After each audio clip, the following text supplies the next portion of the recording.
नमस्कार साथियों, आगे बढ़ते हैं। और जैसा कि हम परीक्षा अध्ययन सॉल्यूशन 2023 देख रहे थे, जिसमें chapter number 6 squares and square root हम देख रहे थे। इसमें हमने short answer type question solution जो है कम्प्लीटली हम देख चुके थे। फाइनली हम पहुंच चुके थे लॉन्ग आंसर टाइप क्वेश्चन पे, जिसमें हमने question number 1, question number 2 and question number 3 जो है सॉल्व कर लिया था। अब हम बात करते हैं क्वेश्चन नंबर 4 की। ठीक है, क्वेश्चन नंबर 4 आपको क्या दिया है? A gardener has 1000 plants, he wants to plant this in such a way that the number of row and the number of column remain same. ठीक है, एक गार्डनर है, उसके पास मतलब माली है, उसके पास 1000 प्लांट्स है। वो ये चाहता है कि ये जो प्लांट्स है ये number of rows and number of columns remain same, मतलब उनमें जो पंक्तियाँ वगैरह जो है, कॉलम और पंक्तियाँ हैं वो सेम रहे। Find the minimum numbers of plants to he need more for this. इस टाइप का हमें जो है क्वेश्चन दिया गया है, तो इसको हम सॉल्व कैसे करेंगे देख लीजिएगा। ठीक है, तो सबसे पहले हम क्या करेंगे यहाँ पे, let us find square root of 1000। सबसे पहले हम क्या करेंगे यहाँ पे कि जो 1000 है इसका स्क्वायर रूट फाइंड कर लेंगे। ठीक है, अब यहाँ पे स्क्वायर रूट फाइंड करेंगे तो जैसा कि मैंने यहाँ पे सॉल्व कर रखा है, तो यहाँ पे स्क्वायर रूट फाइंड करेंगे तो हमने यहाँ पे देखा है, यहाँ पे सबसे पहले शुरुआत में अगर हम बात करें 2 डिजिट्स की, तो यहाँ पे 10 आया है। ठीक है, अब 10 आया है तो 10 तो किसी का स्क्वायर होता नहीं है, तो स्क्वायर रूट हम जब इस डिवाइड वाली मेथड से फाइंड करते हैं तो इसमें सबसे पहले हमारा यही काम है कि हमें क्या देखना है, कौन सी डिजिट ऐसी है जो इसके पास स्क्वायर में चली जाएगी। तो कौन सी डिजिट आएगी, तो यहाँ पे हम देखें तो 2 का स्क्वायर कितना होता है, 4 होता है। ठीक, कितना होता है 4, और 3 का स्क्वायर होता है 9, और उसके बाद 4 का स्क्वायर करेंगे 16। अब 4 का स्क्वायर तो जो है वो इस 10 से बड़ा है, और 3 का स्क्वायर 10 से छोटा है, तो छोटा हम यहाँ पे ले लेंगे। तो ऐसी कंडीशन में क्या करेंगे, यहाँ पे 3 लिख देंगे, यहाँ पे भी 3 लिख देंगे। ठीक, और यहाँ पे भी 3 लिख देंगे, 3 जगह आपको 3 लिख देना है। ठीक, 3 और 3 को ऐड करके 6 लिखेंगे, 3 3 से 9 करके यहाँ लिखेंगे, मल्टीप्लाई यहाँ लिखना है, 8 यहाँ पे लिखना है। ठीक है, अब हम क्या देखते हैं कि 10 - 9 1 हो जाएगा, 00 आपके ऐसी की ऐसी। अब यहाँ पे हमें कौन सी डिजिट लेनी है जो हमारे यहाँ पे फिट बैठ जाए। ठीक है, तो जैसा कि परीक्षा अध्ययन की हम बात करें तो परीक्षा अध्ययन में यहाँ पे 1 लिया हुआ है और उसके बाद यहाँ पे 91 कर दिया है। ठीक है, जो कि प्रिंटिंग मिस्टेक है यहाँ पे, तो इस बात का आपको ध्यान रखना है कि 91 ये नहीं आएगा, ये प्रिंटिंग मिस्टेक है। 1 लेंगे तो यहाँ पे 1, यहाँ पे 1 और यहाँ पे 1। ठीक है, तीनों जगह 1 लेना है। 1 का 1 से करेंगे तो क्या हो जाएगा 1, 1 का 6 से करेंगे तो हो जाएगा 6, और 1 और 1 को ऐड कर देंगे तो 2 हो जाएगा, और 6 को ऐसा कैसा हम नोट कर लेंगे।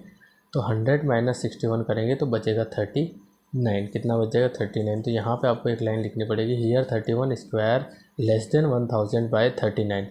मैं कहने का मतलब जो 31 का स्क्वायर है वो 1000 से कितना कम है, 39। और अगर हम 32 स्क्वायर की बात करेंगे तो ये 1000 से 24 ज़्यादा है ना, तो 24 ज़्यादा हो रहा है। तो therefore the required number of plants that the garden need कितने हो जाएंगे, तो हम इसमें से 1000 माइनस कर देंगे, जो बचेगा वो हमारा फाइनल आंसर है। ठीक है गाइस, तो उम्मीद है आपको जो आज का 4th नंबर का क्वेश्चन है वो समझ में आ चुका है। ठीक है, और अगर फिर भी कोई डाउट है तो आप मुझे कमेंट करिए, आपको करना कुछ नहीं है। यहाँ पे 1000 का जो है स्क्वायर रूट लेना है। ठीक है, और स्क्वायर रूट हमको इस टाइप से लेना होगा। ठीक है गाइस, यहाँ पे हम देखें तो यहाँ पे 31 आ जाएगा। ठीक है, ये हो गया आपके क्वेश्चन नंबर 4। अब हम बात करते हैं क्वेश्चन नंबर 5 की। क्वेश्चन नंबर 5 हमें क्या दिया है यहाँ पे, तो देख लेंगे। There are 500 children in a school. ठीक है, for a PT drill they have to stand in such a manner that the number of rows is equal to number of column. आगे बताया है, how many children would be left out in this arrangement. एक एक line पढ़ेंगे और इसको समझेंगे। There are 500 children in a school. एक स्कूल है, उस स्कूल में 500 बच्चे हैं। ठीक है, for a PT drill they have to stand in such a manner that the number of rows is equal to number of columns. आगे बताया है कि पीटी की जो अभ्यास करना है, उस पीटी की अभ्यास के लिए इन्हें इस तरह से खड़ा करना है कि जो नंबर ऑफ कॉलम रोज़ है वो इक्वल रहे नंबर ऑफ कॉलम के। ठीक है, कहने का मतलब जो पंक्तियां हैं वो कॉलम की क्या रहेगी, इक्वल। आगे हमें बता रहा है कि how many children would be left out in this arrangement. इस अरेंजमेंट के लिए कितने चिल्ड्रंस को जो है वो बाहर खड़ा करना पड़ेगा या बाहर जाना होगा। तो इसके लिए आपको क्या करना पड़ेगा, इसका स्क्वायर रूट फाइंड करना पड़ेगा। तो क्या लिखेंगे, taking the square root of 500। अब 500 का आपको यहाँ पे स्क्वायर रूट फाइंड करना है, तो कैसे करेंगे समझ लीजिए। तो सबसे पहले हम देखते हैं सबसे पहले वाले नंबर की डिजिट। तो यहाँ पे 5 है, तो 5 किसी का स्क्वायर होता है तो नहीं होता है। 5 से कम संख्या जो डिजिट होती है वो 2 का स्क्वायर होती है 4। तो हमें 2 लेना है यहाँ पे, फिर यहाँ पे, फिर यहाँ पे, 3 जगह आपको हर बार ये लेना है। 2 और 2 हो जाएगा 4, 2 2 जा हो जाएगा 4। 5 - 4 करते हैं तो 1 और ऊपर से 2 0 आपके AC की AC। अब यहाँ पे देखिए तो हमारे पास आ चुका है 100। कितना आ चुका है 100। तो यहाँ पे कौन सी डिजिट लें कि वो इसको मैच कर जाए। तो देखो यहाँ पे 1 लेंगे तो 41 1 जा 41, 2 लेंगे तो 42 2 जा 84, और 3 लेंगे तो कितना हो जाएगा 43 का 3 से मल्टीप्लाई, तो ये हो जाएगा 129, जो कि 100 से ज़्यादा है। मतलब कि यहाँ पे हम लेंगे 2, तो यहाँ पे भी 2 और यहाँ पे भी 2। वैसे तो ऊपर से 2 लेते हैं, लेकिन इस बार कुछ चेंजेस आ जाएगा। 2 2 जा 2 और 2 4 हो जाएगा, और ये 4 ऐसा कैसा, 2 2 जा 4 और 2 4 जा 8, माइनस करेंगे कितना आ जाएगा 16। ठीक है, तो फिर हम लिख देंगे this sure that 22 square is equal to 484 is less than 500/16। कहने का मतलब जो 22 आया है इसका स्क्वायर कितना होता है 484 होता है, जो कि 500 से मतलब 500 से 16 कम है। मतलब 16 children would be left out from this arrangement, कि 16 स्टूडेंट्स को जो है वो बाहर जाना पड़ेगा। तो इसको सिस्टमेटिक सॉल्व करने का तरीका यहाँ पे दिया गया है, आप यहाँ से इसे नोट कर लीजिए। ठीक है गाइस, समझ में आ चुका होगा, और अगर फिर भी कोई डाउट रहता है तो आप मुझे कमेंट कर सकते हैं। फिलहाल आप इसे नोट कर लीजिए। ठीक है, यहाँ से अब हम बात करते हैं यहाँ पे नेक्स्ट क्वेश्चन नंबर 6 की। क्वेश्चन नंबर 6 दिया है, a gardener wants to plant 625 plants in such a way that number of plants in a row should be equal to the total number of rows. ठीक है, आगे बता रहा है find the number of rows and number of plants in each row. ठीक है, क्या बता रहा है कि एक माली है आपके पास, एक माली है जिसके पास 625 पौधे हैं और वो लगाना चाहता है। ठीक, आगे क्या बताया है आपको कि दैट नंबर ऑफ प्लांट्स, मतलब कि जो पौधे हैं इन अ रो, जितने पौधे उस एक रो में आते हैं, should be equal to total number of rows. वो टोटल नंबर ऑफ जो रोज होती है उसके क्या होना चाहिए इक्वल। तो अब हमें फाइंड करना है, फाइंड द नंबर ऑफ रो। हमें सबसे पहले पंक्तियों की संख्या जो डिजिट है वो फाइंड करनी है, मतलब नंबर्स, और फिर नंबर ऑफ प्लांट्स, फिर हमें पौधों के भी जो नंबर है वो फाइंड करने हैं। तो गैस इसके लिए आपको क्या करना होगा, तो एक बार पीछे रिवाइज जाना होगा आपको क्वेश्चन नंबर 8 पे। ठीक है, तो 2025 plants are to planted in a garden in such way that each row contains as many plants as the numbers of row. Find the numbers of row and the number of plants। ठीक है, तो इसका solution मैंने जो है इससे पहले वाले वीडियो में क्वेश्चन नंबर 8 का सॉल्यूशन डाला हुआ है, जो कि लॉन्ग आंसर टाइप क्वेश्चन था। तो आपसे रिक्वेस्ट है कि बिल्कुल सेम क्वेश्चन से ये लाइन आपको लिखनी है, ये लाइन आपको लिखनी है, ये लाइन भी आपको लिखनी है। ठीक है, बस यहाँ पे ये लाइन नहीं लिखनी है, कौन से क्वेश्चन में, इस क्वेश्चन में। ठीक है, बाकी तीनों की तीनों लाइन आपको यहाँ पे लिखनी है। ठीक है, और वैसे मैंने जैसे आपको सॉल्व करवा रखा है वैसे ही इसे सॉल्व कर लेना है, तो आप इसे सॉल्व कर पाएंगे। एक तरह से ये आपका HW हो जाएगा, और अगर फिर भी नहीं होता है तो आप मुझे कमेंट करिए। बाकी अगर आप जो है इससे पहले वाला वीडियो क्वेश्चन नंबर 8 का देखेंगे तो ये वाला आपको समझ में आ जाएगा, और यहाँ पे फिर आप जो है इसे सॉल्व कर पाएंगे। ठीक है गाइस, तो ये आपको स्वयं से करना है। Question number 7, the students of class 8th of a school donated 2401 rupees in all for prime ministers of national relief fund.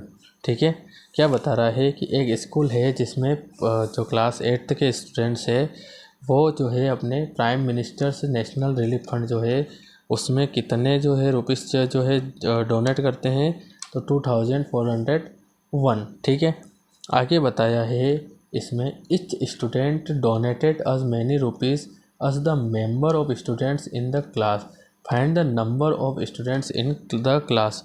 ये बताना है कि प्रत्येक विद्यार्थी, मतलब कि जो हर एक विद्यार्थी है, स्टूडेंट है, उसने उतने ही रुपए दान दिए हैं जितने कक्षा में विद्यार्थी थे।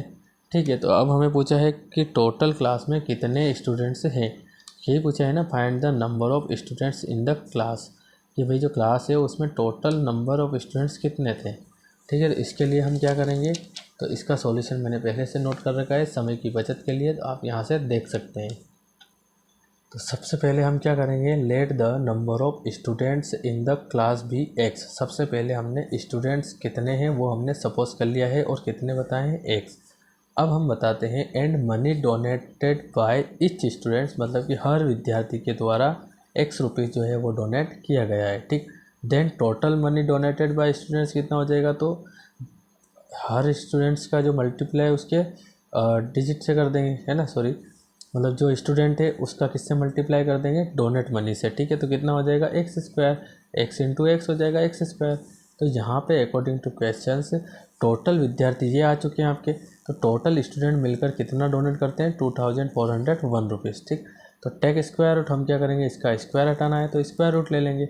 स्क्वायर रूट ले लेंगे तो क्या आ जाएगा, 2401 चला जाएगा रूट में, और इस x की जो पावर 2 है वो हो जाएगी कैंसिल, हट जाएगी यहाँ से। अब हमें क्या करना है यहाँ पे, तो हमें क्या करना है, इसके प्राइम फैक्टर करना है, तो कर लेते हैं यहाँ पे। तो किससे होगा सबसे पहले, ये तो 7 से ही होगा। रीज़न क्या है, क्योंकि यहाँ पे पीछे ऑड नंबर आया है, 2 और 4 6 8 से तो वैसे होना नहीं है, और 3 से हम करते हैं, 3 8 जा 24 के बाद 0 1 बच जाता है, तो ये प्रॉब्लम क्रिएट करेगा, तो 7 से कर लेते हैं। तो ये क्या हो जाएगा, 7 3 जा 21।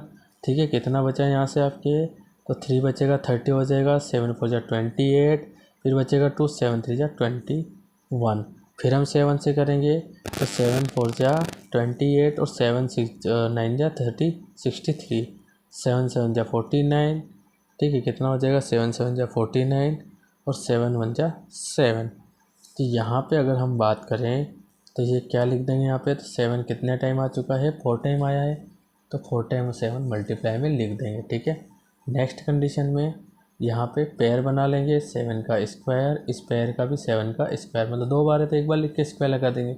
अब दोनों का स्क्वायर है तो ये रूट से बाहर आ जाएगा, है ना, तो ये हो जाएगा 7 इंटू 7, तो x इज इक्वल टू 7 7 जा 49। तो ये आपके जो है x की वैल्यू फाइंड हो गई। लेकिन हमें फाइनल आंसर कुछ अलग रूप से लिखना है, तो हम लिख देंगे देयरफॉर, क्या लिख देंगे, देयरफॉर हमने क्या सपोज किया था, जो सपोज किया था वो यहाँ पे लिख देना है। तो हमने सपोज किया था the number of student in the class is equal to x, तो यहाँ पे लिख दें therefore the number of students in the class is equal to x suppose किया था, तो एक्स इज इक्वल टू 49, और ये हो जाएगा आपके फाइनल आंसर। ठीक है गाइस, तो उम्मीद है आपको क्वेश्चन नंबर 7 समझ में आया होगा। आप इसे यहाँ से नोट कर लीजिए, ये, उसके बाद ये, एंड फाइनली ये। अब हम बात करते हैं इसके क्वेश्चन नंबर अगले की। तो क्वेश्चन नंबर अगला आपके 8th आता है, इन अ राइट ट्राइंगल। सबसे पहले तो ये राइट ट्राइंगल है, ए बी सी में बता रहा है कौन angle A B is equal to 90 degree. ठीक, मतलब आपके पास एक राइट ट्राइंगल है जिसमें जो राइट एंगल है वो बी है, बाकी जो 2 बच रहे हैं उसको ए और सी दे दीजिएगा। ठीक है, क्योंकि बी ऑलरेडी हो चुका है। If A B is equal to 6 centimetre, ये 6 हो गया, B C is equal to 8 centimetre. फिर बोल रहा है फाइंड ए सी, ए सी हमें फाइंड करना है। तो कैसे करेंगे आप इसे समझ लीजिए। तो ये इस टाइप से आपको ये गिवन है, in right triangle a b c equal to angle A B equal to 90 degree, b c equal to 8 centimetre, a c हमें फाइंड करना है। वैसे तो ए सी से पहले आपको ए बी लिख देना है यहाँ पे, या सबसे पहले यहाँ लिख दीजिएगा A B equal to 6 centimetre, और ए सी सबसे लास्ट में डाल दीजिए। और अगर नहीं भी डालते तो कोई दिक्कत नहीं, गलत ये नहीं है। ठीक है, अब जैसा कि देखा जाए हमें ए बी की वैल्यू कितनी गिवन है यहाँ पे, 6 सेंटीमीटर, और बी सी की वैल्यू 8 सेंटीमीटर, और हमें पूछ रहा है ए सी की वैल्यू। ठीक है, तो अब हम ए सी की वैल्यू कैसे फाइंड करते हैं। तो देखो, जो राइट ट्राइंगल होता है उसमें जो है थ्योरम अप्लाई होती है, पाइथागोरस थ्योरम। पाइथागोरस थ्योरम क्या होती है, तो 90 डिग्री के सामने वाला जो साइड होती है ये वाली, इसको हम बोलते हैं हाइपोटेनिस। क्या बोलते हैं, हाइपोटेनिस। इस हाइपोटेनिस का जो है स्क्वायर, तो यहाँ पे हम लिख देंगे अप्लाइंग, क्या कर देंगे, या डायरेक्ट आप शॉर्ट में लिखना चाहे तो बाय पाइथागोरस, क्या लिखते हैं, बाय पाइथागोरस थ्योरम। क्या हो जाएगा, पाइथागोरस थ्योरम क्या हो जाएगी, तो हाइपोटेनिस जो 90 डिग्री एंगल के सामने की जो साइड्स होती है हाइपोटेनिस, उसका जो स्क्वायर है वो इसके परपेंडिकुलर, इसको हम परपेंडिकुलर बोलते हैं और इसको हम बेस बोलते हैं। परपेंडिकुलर के स्क्वायर और बेस के स्क्वायर के सम के इक्वल होती है, ठीक है। और अगर नहीं आता याद आपको तो hypotenuse square equal to perpendicular plus base square, ठीक है। स्टेप से आप बना सकते हैं। हाइपोटेनिस तो आपको फाइंड करना है, तो ये तो ऐसा कैसा, लेकिन पी मतलब कि आपके परपेंडिकुलर, और परपेंडिकुलर क्या है आपका 8 सेंटीमीटर, ये हो जाएगा 8 सेंटीमीटर प्लस बी कितना हो जाएगा 6 सेंटीमीटर, तो ये 6 सेंटीमीटर। तो ये हाइपोटेनिस स्क्वायर 8 8 जा 64 हो जाएगा, 3 6 6 जा 36, ठीक है। तो ये हाइपोटेनिस स्क्वायर 64 प्लस 36 कितना हो जाएगा ये 100। अब यहाँ पे हमें हाइपोटेनिस की जो पावर 2 है वो हटानी है, तो यहाँ पे लिखना पड़ेगा टेक स्क्वायर रूट, क्या लिख देंगे स्क्वायर रूट। तो जैसे ही हम ये लेंगे स्क्वायर रूट, जैसे इस एच का हट जाएगा स्क्वायर और ये चला जाएगा रूट में, ठीक है। तो यहाँ पे हम देखते हैं तो 100 को तो हम डायरेक्ट ऐसा लिख सकते हैं 10 टू दी पावर 2, बिकॉज 10 की पावर 2 100 होती है। तो एच इजिकल टू कितना आ जाएगा 10 बाहर आ जाएगा। तो फाइनली हम लिख देंगे यहाँ पे आंसर क्या हो जाएगा, एच क्या है हमारा AC, ठीक है। अगर हम फिगर की बात करें तो जो हाइपोटेनिस साइड है वो AC है, तो यहाँ पे लिख देंगे AC इजिकल टू 10 सेंटीमीटर, और यही तो हमें फाइंड करना था, हो जाएगा, कोई दिक्कत नहीं। आप चाहें तो इस एच की जगह आप AC वैसे भी लिख सकते हो, नहीं भी लिखो तो कोई दिक्कत नहीं है। तो पहले इस क्वेश्चन को आप यहाँ से नोट कर लीजिए, हम इसी का सेकंड भी करने वाले हैं, ठीक है। ये उसके बाद ये और उसके बाद ये, ठीक है। अब हम बात करते हैं इसी के नेक्स्ट क्वेश्चन की, क्वेश्चन नंबर सेकंड। तो मैं यहीं पे सॉल्व करा रहा हूँ। तो क्वेश्चन नंबर सेकंड आपको क्या गिवन है देख लीजिए। क्वेश्चन नंबर सेकंड है if AC is equal to 13 centimetre, BC is equal to 5 centimetre, तो फिर बता रहा है find AB is equal to find AB। तो देखो सबसे पहले तो ट्राइंगल आपको वो का ही बनाना है, तो ये अपना ट्राइंगल बना दिया है, ठीक। B इसी को देना है, बिकॉज 90 डिग्री है। अब A और C बच रहे हैं, A इसको दे देंगे, C इसको दे देंगे, जो कि हमने पहले वाले इसके क्वेश्चन में सॉल्व किया था सेम टू सेम, ठीक है। तो ये की यही लाइन आपको लिखनी है यहाँ पे, कौन सी वाली, ये वाली लिख देंगे आप यहाँ पे, in right triangle ABC comma angle B is equal to 90 degree. इस बार क्वेश्चन में चेंजेस दिया है, AB हमें फाइंड करना है, तो AB के बाद BC हमें दिया है 5 सेंटीमीटर, और फिर हमें क्या दिया है यहाँ पे, BC के बाद हमें AC दे दिया है 13 सेंटीमीटर, और AB हमें यहाँ पे फाइंड करना है। तो फिर से वही राइट ट्रायंगल है, तो यहाँ पे पहले BC इजिकल टू 5 सेंटीमीटर है और AC इजिकल टू 13 सेंटीमीटर है, और ये हमें फाइंड करनी है, ठीक है। तो अप्लाई करेंगे पाइथागोरस जो है थ्योरम आपकी, तो क्या लिख देंगे, बाय पाइथागोरस थ्योरम। क्या हो जाएगा, Pythagoras theorem hypotenuse square perpendicular square आपके प्लस बेस स्क्वायर, ठीक है। तो हाइपोटेनिस यहाँ पे कितना है तो रहने दीजिए आप, हाइपोटेनिस हाँ सॉरी गिवन है आपको 13, तो हाइपोटेनिस कीजिए 13 स्क्वायर, परपेंडिकुलर कितना है 5 है, प्लस B स्क्वायर ऐसा कैसा मतलब कि बेस।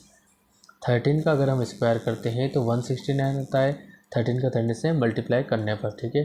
5 का मल्टीप्लाई 5 से करते हैं तो 5 5 या 25 प्लस में B स्क्वायर। अब 25 को उस तरफ सेंड कर देंगे तो हो जाएगा माइनस का, क्योंकि जब भी साइड चेंज होती है तो साइन भी चेंज हो जाया करते हैं, ठीक है। तो 9 - 5 हो जाएगा 4, और कितना बचेगा यहाँ पे आपके पास, तो देख लेते हैं हम यहाँ पे। देखो यहाँ से 9 - 5 किया तो 4, यहाँ बचा आपके पास 6 - 2 हो जाएगा 4, और ये 1 इजिकल टू B स्क्वायर। अब हमें B का स्क्वायर हटाना है, तो क्या लिखना पड़ेगा, टेक स्क्वायर रूट ले लेंगे। जैसे स्क्वायर रूट लेंगे तो ये चला जाएगा अंडर रूट में, ठीक है 144, और इसका हट जाएगा स्क्वायर। अब 144 को हम डायरेक्टली 12 का जो है स्क्वायर कर सकते हैं, क्योंकि 12 का 12 से मल्टीप्लाई करते हैं तो कितना आता है, 2 2 जा 4, 2 2 1 4 4 1, तो 144 आता है, ठीक है। अब 12 को हम बाहर ले लेते हैं तो ये आ गया बाहर, और यही हमारा हो जाएगा फाइनल आंसर, ठीक है गाइस। अगर आप स्टेप से लिखे तो बाकी आंसर आपको सॉरी कैसे बनाना है, तो हमें ए बी फाइंड करना था। क्या फाइंड करना था, ए बी। तो बेस हमारा जो है वो ए बी है, ठीक है। ये जो बेस है ये ए बी बना हुआ है, ए से बी, तो हम लिख सकते हैं finally A B is equal to 12 centimetre, और ये आपका फाइनल आंसर हो जाएगा। ठीक है गाइस, तो उम्मीद है दोनों के दोनों क्वेश्चन आपको समझ में आए हैं, और अगर फिर भी कोई डाउट है तो आप मुझे कमेंट कर सकते हैं। फिलहाल आप इसे नोट कर लीजिए यहाँ से, ये, उसके बाद ये, और फाइनली ये। ठीक है गाइस, इसी के साथ हमारा जो चैप्टर नंबर 6 है वो होता है फिनिश। ठीक है, अब हम बात करेंगे नेक्स्ट वीडियो में chapter number 7, cube and cube roots. ठीक है गाइस, मिलते हैं नेक्स्ट वीडियो में, तब तक के लिए थैंक यू।